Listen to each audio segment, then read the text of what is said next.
Assalamualaikum warahmatullahi wabarakatuh. Selamat pagi semuanya. Puji syukur kehadiran Allah Subhanahu wa Ta'ala, karena atas berkahnya kita masih bisa melaksanakan perkuliahan secara daring. Yang terhormat Bapak Dimas Anugrah MPD dan Bunda Yusra sebagai dosen pengampu mata kuliah drama, dan teman-teman semua yang saya banggakan. Sebelumnya, perkenalkan, nama saya Gabriela Diandra dengan NIM A1B124096 sebagai moderator. Tentunya saya di sini tidak sendirian dan ditemani oleh rekan-rekan saya. Perkenalkan, nama saya Nimas Amelisha Octaviani dengan NIM A1B124097. Perkenalkan, nama saya Salsabila Putri dengan NIM A1B124102. Materi yang pertama yaitu tata busana atau kostum. Nah, fungsi utamanya yaitu kostum tidak hanya sekedar pakaian yang dikenakan aktor, tetapi juga berfungsi sebagai alat komunikasi visual yang kuat. Kostum membantu penonton memahami karakter, status sosial, waktu, dan tempat dalam cerita. Ia juga dapat mengungkapkan emosi, kepribadian, dan perubahan yang terjadi pada karakter sepanjang drama. Nah, ada beberapa aspek penting pada kostum, yaitu yang pertama desain. Desain kostum harus konsisten dengan tema, gaya, dan periode cerita. Detail desain seperti warna, tekstur, dan aksesoris dapat memberikan informasi tambahan tentang karakter. Yang kedua yaitu ada warna. Warna kostum dapat mempengaruhi suasana hati persepsi penonton terhadap karakter. Misalnya warna gelap dapat melambangkan kesedihan atau kejahatan, sementara warna terang dapat melambangkan kebahagiaan atau kemurnian.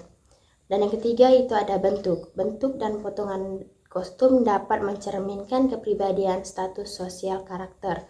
Kostum yang longgar dapat menunjukkan kemalasan atau kebebasan, sementara kostum yang ketat dapat menunjukkan kekakuan atau disiplin. Dan yang keempat itu ada aksesoris.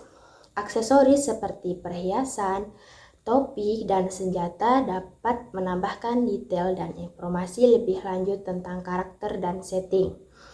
Nah, contohnya yaitu dalam drama sejarah, kostum yang akurat secara historis penting untuk membangun kredibilitas dalam keaslian cerita. Nah, sedangkan dalam drama modern, kostum dapat digunakan secara simbolis dan ekspresif. Nah, materi selanjutnya akan dijelaskan oleh teman saya. Di sini saya ingin menjelaskan tentang tata musik. Tata musik digunakan untuk membantu para pemain untuk memvisualisasikan suasana tempat, waktu, maupun suasana emosi para pemeran. Fungsi tata musik menurut Waluya dan Wulandari 2006, yang pertama memberikan ilustrasi yang memperindah, yang kedua memberikan latar belakang, yang ketiga memberikan warna psikologis, yang keempat memberikan tekanan dasar pada drama, yang kelima membantu penanjakan lakon dan penonjolan pada progresi, yang keenam memberi tekanan keadaan mendesak, yang ketujuh memberikan salingan. Adapun aspek penting pada tata musik yaitu yang pertama genre musik. Nah, ini merupakan pilihan musik yang misalnya klasik, jazz, atau rock yang harus sesuai dengan tema dan suasana. Yang kedua yaitu tempo atau ritme yang dapat mempengaruhi suasana hati dan tempo cerita. Musik yang cepat dapat menciptakan ketegangan, sedangkan yang lambat dapat menciptakan suasana tenang. Yang ketiga yaitu instrumen yang digunakan mempengaruhi suasana dan nuansa musik yang dapat dikaitkan dengan emosi atau ketegangan dalam cerita. Yang terakhir yaitu volume dan dinamika. Volume dan dinamika ini mempengaruhi intensitas, emosi, dan ketegangan dalam cerita. Sekian dari saya ucapkan terima kasih. Di sini saya akan menjelaskan materi tentang tata bunyi atau sound design. Tata bunyi atau sound design. Fungsi utama dari tata bunyi meliputi semua suara yang terdengar selama pertunjukan, termasuk efek suara, musik latar, dan suara-suara lingkungan. Tata bunyi yang efektif dapat meningkatkan realisme, menciptakan suasana, dan mengarahkan perhatian penonton. Ia dapat memperkuat emosi, membangun ketegangan, atau memberikan komentar atas tindakan para karakter. Adapun aspek-aspek pentingnya seperti efek suara.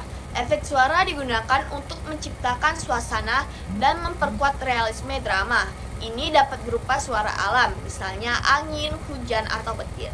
Suara mekanik, misalnya mesin atau kendaraan, atau suara-suara khusus yang relevan dengan cerita. Selanjutnya, musik latar.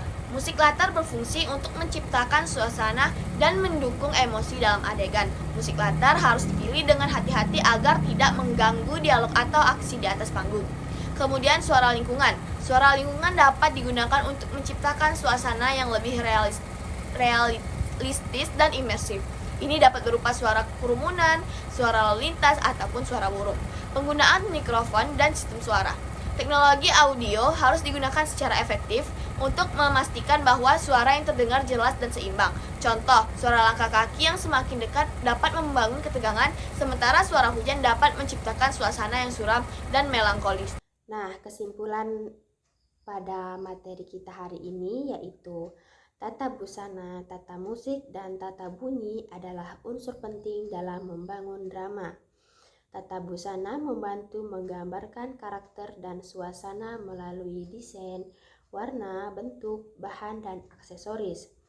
Tata warna menciptakan suasana dan mengarahkan emosi penonton melalui pilihan genre, tempo, instrumen, dan dinamika.